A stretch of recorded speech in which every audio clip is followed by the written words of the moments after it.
Welcome to the Rim Break Rodeo. We hope this video helps. You begin by verifying that your PC meets the basics and then start the update right now. Check Windows version and free space so files install cleanly. Sign into your Microsoft account to avoid permission prompts.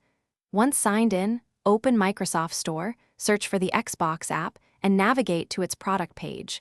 Click Update if available. Doing this first reduces interruptions and ensures the store manages dependencies. If update isn't shown, proceed to the next slide to force check and repair the app. Once done with the store page, force a check for updates so you don't wait for scheduled pushes. Open the store profile, go to App Settings, and tap Get Updates to fetch the latest package. This can resolve version mismatches. If the update fails, make sure to repair the app from Windows Settings. Choose Advanced Options, then Repair, and only reset if repair doesn't help.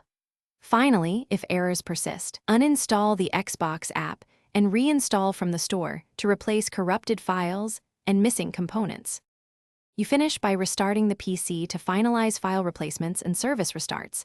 Then open the Xbox app and confirm you can sign in and see your library. Make sure related Xbox services and networking are running because missing services block features.